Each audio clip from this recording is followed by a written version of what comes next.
कामिनी, रुक जा ना बहन। देख, सूरज कितना नीचे उतर गया है। माँ ने साफ कहा था कि शाम होने से पहले घर लौट आना है। अगर आज देर हो गई तो वे मुझे चौखट के भीतर कदम भी नहीं रखने देंगी। अरे वैदेही, तू हमेशा डरती ही रहती है। कुछ ही दिनों बाद तो तेरी शादी है। तू रुद्र के घर चली जाएगी, फिर ये आज़ादी कहाँ मिलेगी।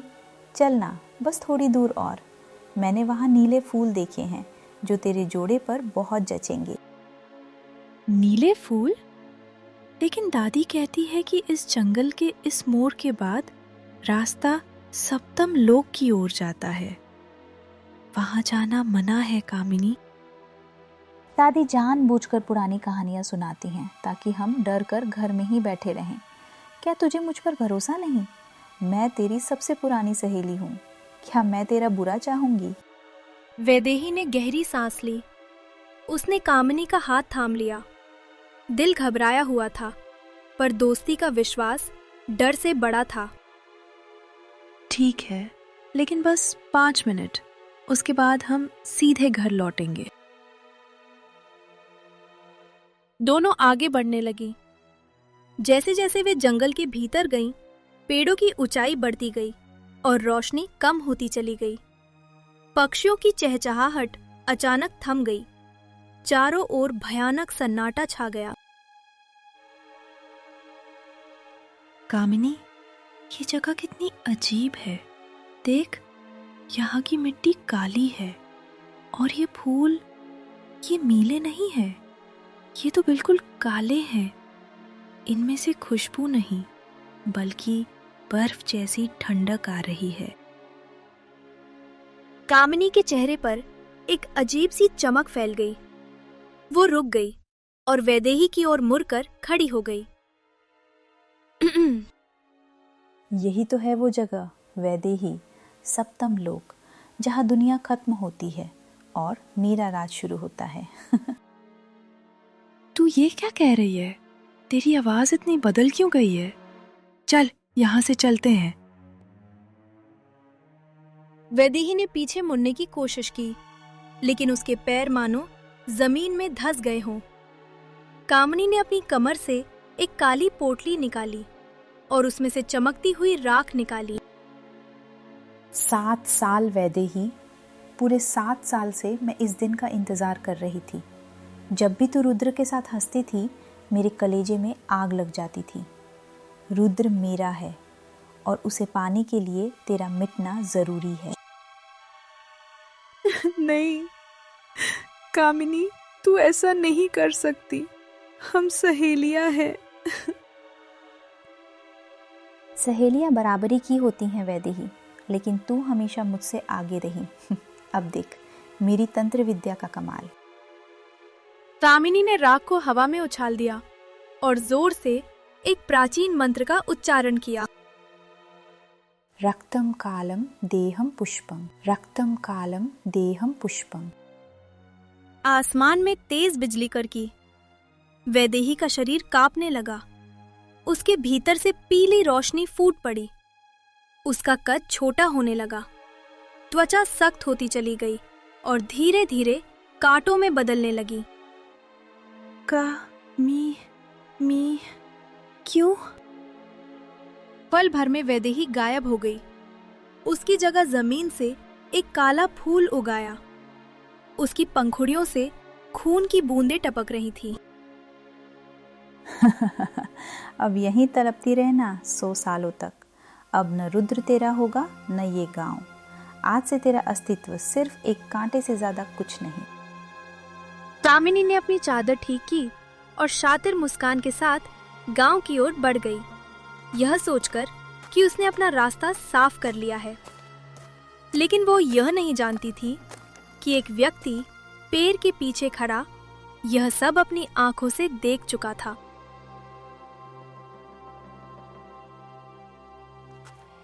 वैदेही को काले फूल में कैद करने के बाद कामिनी ने अपने बाल बिखेर लिए, आंखों में जबरन नमी भर ली और हाफने का नाटक करते हुए गांव की ओर दौड़ पड़ी। उसके चेहरे पर डर का एक झूठा मुखौटा था जिसे उसने बहुत अभ्यास से ओढ़ रखा था।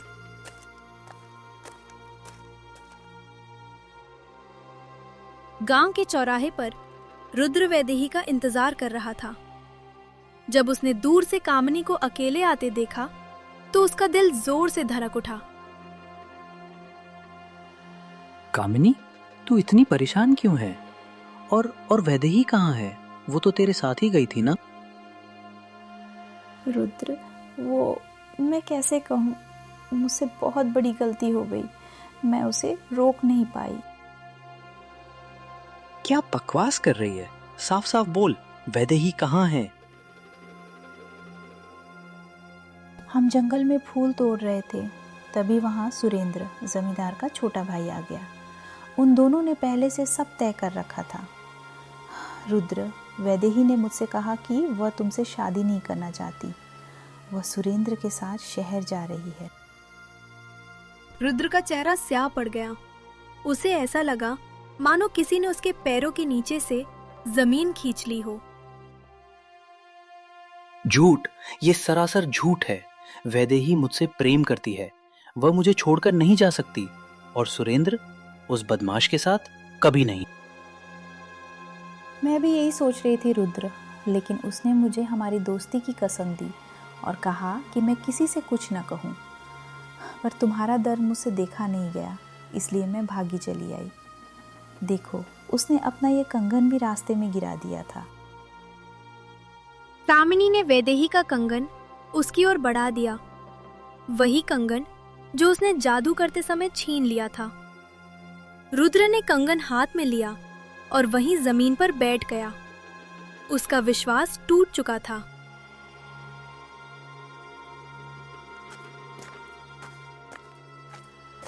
उधर वैदेही के घर में उसकी माँ शोभा और दादी कमला चौखट पर बैठी राह देख रही थी। जब कामिनी वहां पहुंची और वही झूठ दोहराया तो घर में मातम छा गया। नहीं, मेरी बेटी ऐसा नहीं कर सकती। वो तो मर्यादा की मिसाल थी। कामिनी, तूने जरूर कुछ गलत देखा होगा। शोभा, चुप हो जा। कामिनी, तू कह रही है कि वह सुरेंद्र के साथ गई, जबकि सुरेंद्र तो पिछले 2 दिनों से गांव में है ही नहीं। और दूसरी बात, वैदेही की आंखों में रुद्र के लिए जो प्रेम था वह धोखा नहीं हो सकता। कामिनी ने दादी की आंखों में झांका। उसे डर लगा कि कहीं दादी का अनुभव उसके झूठ को पकड़ ना ले। दादी, अब आप मुझ पर शक कर रही हैं। मैंने तो हमेशा वैदेही का भला ही चाहा। अगर आपको लगता है कि मैं झूठ बोल रही हूँ तो आप मुझे गांव से निकाल दीजिए। पर सच यही है कि आपकी पोती ने इस घर की इज्जत मिट्टी में मिला दी है। यह कहकर कामिनी गुस्से में पैर पटकती हुई वहां से निकल गई, लेकिन भीतर ही भीतर वह मुस्कुरा रही थी। उसने अपना पहला निशाना साध लिया था। रात के सन्नाटे में वही व्यक्ति जो जंगल में सब कुछ देख चुका था, गांव की सीमा पर आ खड़ा हुआ। उसका नाम माधव था। वह गांव का एक गरीब लकड़हारा था। उसने सब कुछ देखा था, पर सच बोलने की हिम्मत उसमें नहीं थी। हे भगवान, अगर मैंने सच बताया तो वो डायन कामिनी मुझे भी खून बना देगी। मेरे छोटे छोटे बच्चे हैं, उनका क्या होगा? पर वैदेही बिटिया, वो तो गांव की शान थी। क्या मैं उसे सप्तम लोक के अंधेरे में मरने दूं? माधव डर और कर्तव्य के बीच पिस रहा था। अंत में उसने निश्चय किया कि वह फिलहाल चुप रहेगा, लेकिन वैदेही के लिए हर रात चोरी छिपे जंगल की सीमा तक जाकर प्रार्थना करेगा।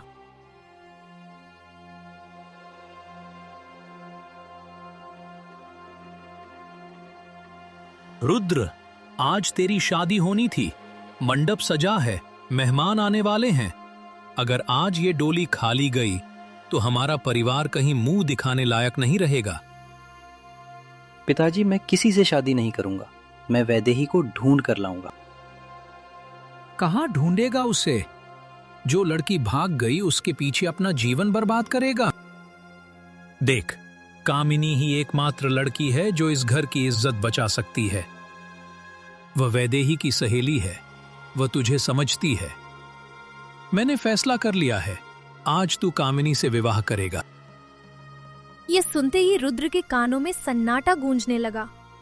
उसकी नजर कामिनी पर पड़ी, जो एक कोने में मासूमियत का नाटक कर रही थी।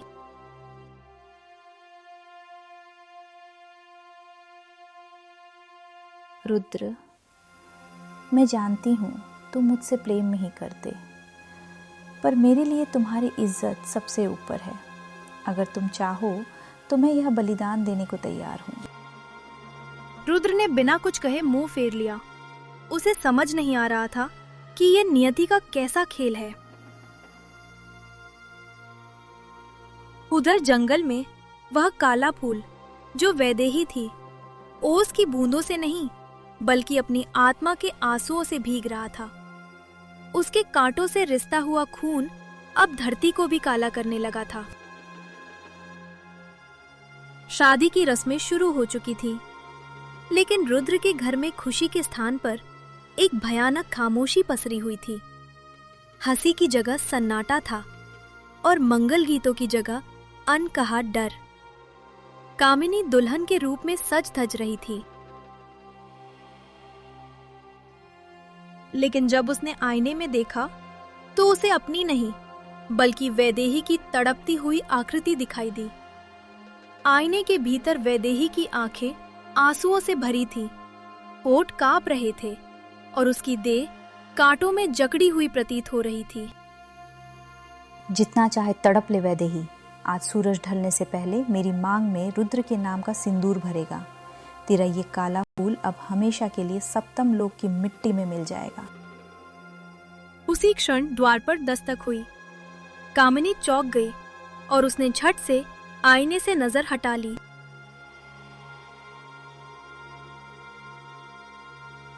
बाहर दादी कमला खड़ी थी।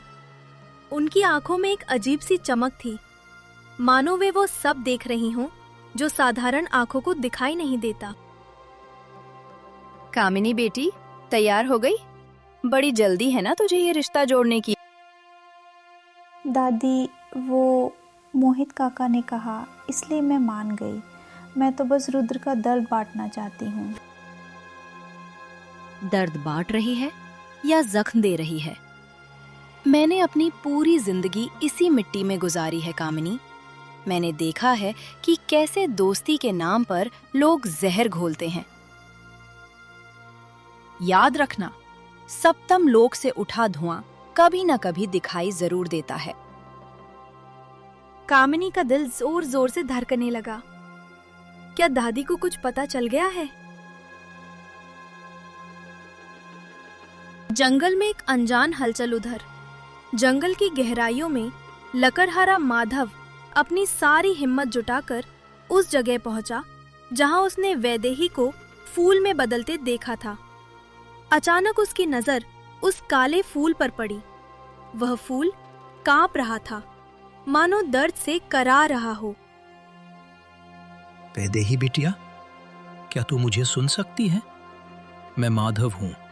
मैं डर गया था बिटिया, इसलिए सच नहीं बोल पाया, पर मेरा ज़मीर मुझे चैन से सोने नहीं दे रहा। तभी फूल की पंखुड़ियां हल्की सी हिली और उनमें से एक धीमी सिसकती हुई आवाज निकली। माधव काका, रुद्र को रोको, आज रात सब खत्म हो जाएगा। ये सुनते ही माधव डर के मारे पीछे गिर पड़ा। हे भगवान, ये फूल तो बोल रहा है। मुझे ज्ञानी बाबा के पास जाना होगा, वही इस काले जादू का तोड़ जानते हैं।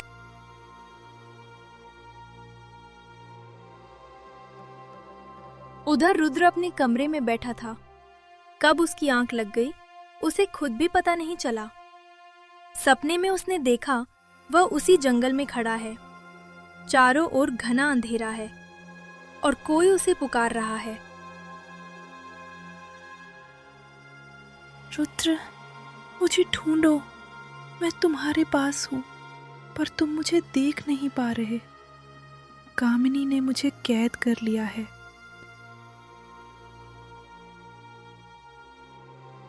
रुद्र घबराकर पसीने से लथपथ उठ बैठा।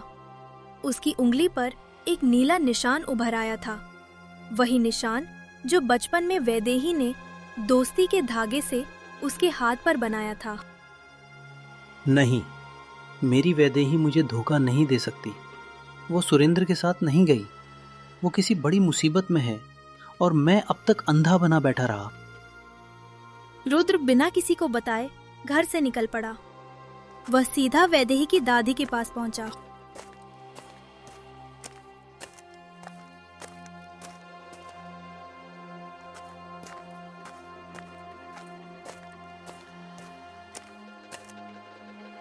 दादी अपने पुराने संदूक से कुछ निकाल रही थी।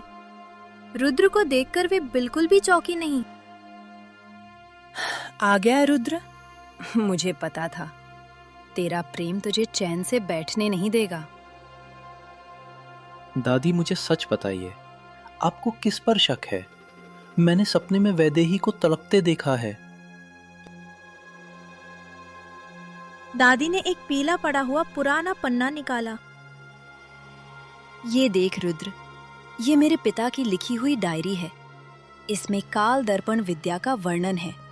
ये वही काला जादू है जिसमें किसी जीवित इंसान को फूल या गुड़िया में कैद कर दिया जाता है, और इस विद्या को सीखने के लिए 7 साल की कठोर तपस्या चाहिए होती है। कामिनी पिछले 7 सालों से कहाँ जाया करती थी? वो कहती थी कि पड़ोसी गांव में अपनी बीमार मौसी की सेवा करने जाती है। मौसी नहीं, वह उस तांत्रिक के पास जाती थी।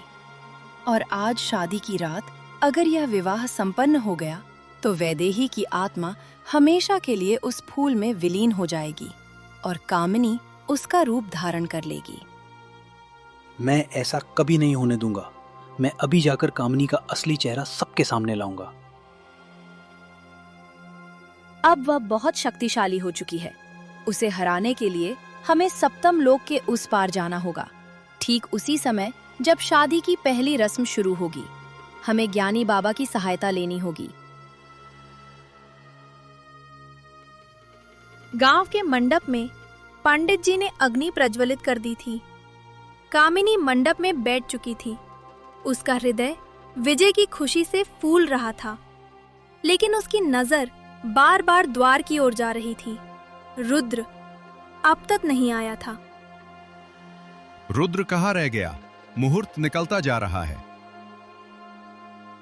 कहीं रुद्र को कुछ पता तो नहीं चल गया? नहीं, मैंने सब कुछ इतनी सफाई से किया है कि कोई सबूत नहीं बचा। बस एक बार ये फेरे पूरे हो जाएं, फिर रुद्र मेरा गुलाम होगा। लकड़हारा माधव भागता हुआ आया और जोर से चिल्लाया, रुको, ये शादी नहीं हो सकती। कामिनी एक डायन है। इसने वैदेही को फूल बना दिया है। कामिनी के चेहरे का रंग उड़ गया, लेकिन उसने तुरंत अपनी चाल बदल ली। देखो, वैदेही के भाग जाने के बाद अब ये लोग मुझे बदनाम कर रहे हैं ताकि मेरी शादी ना हो सके। ये माधव पागल हो गया है। तभी मंडप के पीछे से रुद्र, दादी कमला और ज्ञानी बाबा सामने आए। ज्ञानी बाबा के हाथ में एक चमकता हुआ दर्पण था, मानो वो सच को कैद किए हुए हो। काका, आप एक मासूम लड़की पर इतना बड़ा आरोप कैसे लगा सकते हैं? मैंने तो हमेशा सच्ची दोस्ती निभाई है। दोस्ती या दुश्मनी कामिनी, जो मुखौटा तुमने पहन रखा है वो अब पिघलने वाला है। ज्ञानी बाबा ने अपने हाथ में पकड़ा हुआ दिव्य दर्पण आकाश की ओर उठाया और फिर उसका मुख कामिनी की ओर कर दिया। इस दर्पण में चेहरे नहीं, आत्माएं दिखाई देती हैं।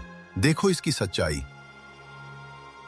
जैसे ही मंडप की अग्नि का प्रकाश दर्पण से टकराकर कामिनी पर पड़ा, दर्पण में कामिनी का सुंदर चेहरा नहीं था, बल्कि एक भयानक काली छाया दिखाई दे रही थी। ये क्या है? ये हमारी कामिनी नहीं हो सकती। देख लिया तुम सबने?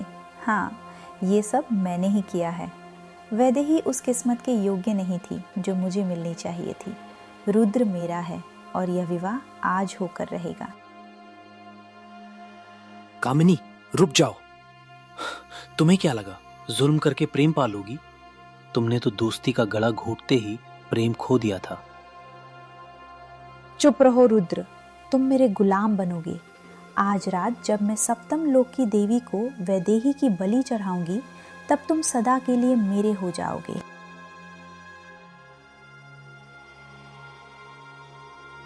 कामिनी ने अपनी शक्ति से एक काला बवंडर रचा और पल भर में वहां से गायब हो गई। रुद्र जानता था वो कहाँ गई है।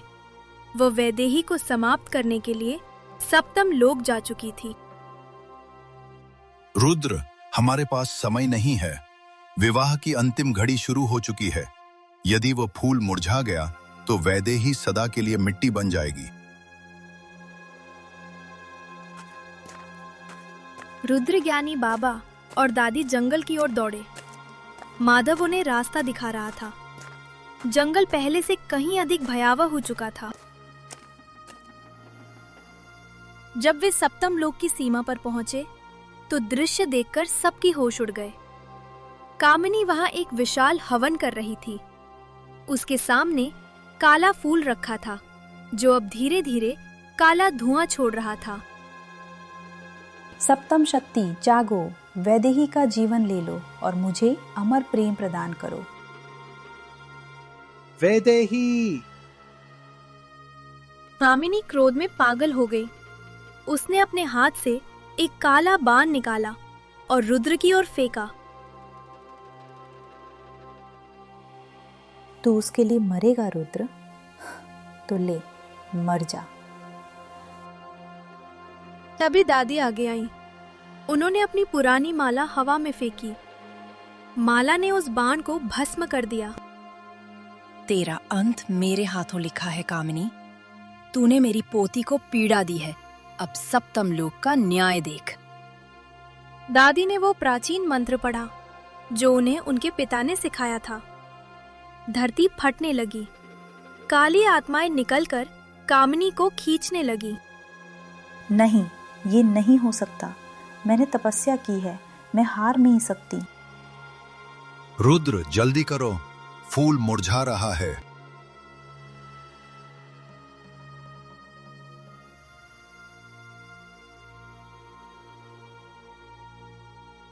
रुद्र ने उस काले फूल को दोनों हाथों से उठा लिया। कांटे उसके हाथों में धंस गए, पर उसे कोई पीड़ा महसूस नहीं हुई। उसने रोते हुए अपने आंसू फूल पर गिरा दिए। वैदेही, लौट आओ। तुम्हारे बिना मैं अधूरा हूँ। मुझे क्षमा कर दो कि मैं तुम्हें पहचान नहीं सका। जैसे और उसके आंसू फूल के केंद्र में गिरे एक चमत्कार हुआ। काला रंग धीरे धीरे सफेद होने लगा। फूल से एक दिव्य प्रकाश फूटा जिसने पूरे जंगल को आलोकित कर दिया। ये नहीं हो सकता। मैंने 7 साल तक अंधेरी शक्तियों की पूजा की है। एक पुरुष के आंसू मेरी विद्या को कैसे तोड़ सकते हैं? कामिनी, तंत्र शक्ति से बड़ा हृदय का तंत्र होता है। रुद्र का प्रेम निष्काम है और तेरा जुनून स्वार्थ से भरा हुआ। स्वार्थ की डोर हमेशा कच्ची होती है। अचानक उस फूल से तेज रोशनी का एक बवंडर उठा। काले कांटे झड़कर राख बनने लगे। फूल की पंखुड़ियां पिघलने लगी और उनमें से एक इंसानी आकृति उभरने लगी। रुद्र! वैदेही जमीन पर गिर पड़ी, लेकिन रुद्र ने उसे तुरंत अपनी बाहों में भर लिया। वह अब फूल नहीं थी, वही मासूम वैदेही थी, मगर उसकी आंखों में अब पुरानी मासूमियत के साथ एक गहरा दर्द भी था। वैदेही, तुम वापस आ गई। मुझे माफ कर दो, मैं उस धोखे को समझ नहीं पाया। तुम्हारी गलती नहीं थी रुद्र। कामिनी ने मेरे विश्वास का गला घोटा था। अपनी हार देखकर कामिनी पागल हो गई। उसने अपनी मुट्ठी में बची हुई आखिरी काली राख हवा में उछाली और वैदेही की ओर झपटी।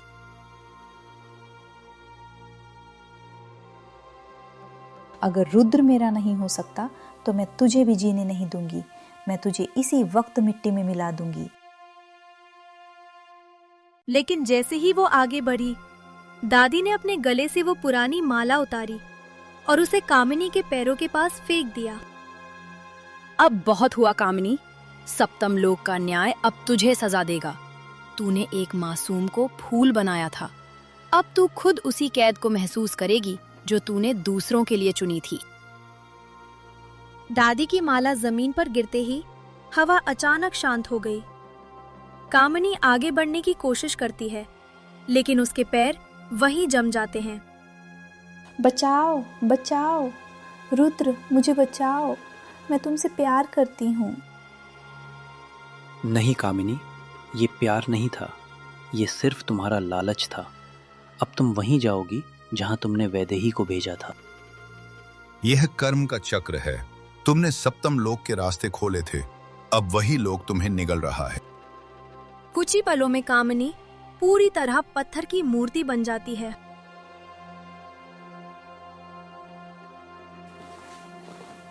धीरे धीरे सुबह की पहली किरण फूटी।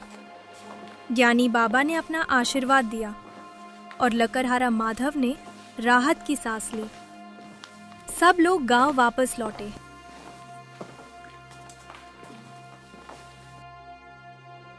जब गांव वालों ने देखा कि वैदेही जिंदा है और कामिनी का असली रूप सामने आ गया है, तो सबकी आंखें खुल गईं। बेटी, मैंने लोगों की बातों में आकर तुझ पर शक किया, मुझे माफ कर दे। काका, गलती आपकी नहीं थी। साजिश इतनी गहरी थी कि कोई भी धोखे में आ जाता। याद रखना बच्चों, दोस्ती का रिश्ता सबसे पवित्र होता है, पर जब उसमें जलन की राख मिल जाए तो वह पूरे संसार को जला सकती है। वफादारी की परीक्षा समय लेती है और आज तुम दोनों उसमें सफल हुए।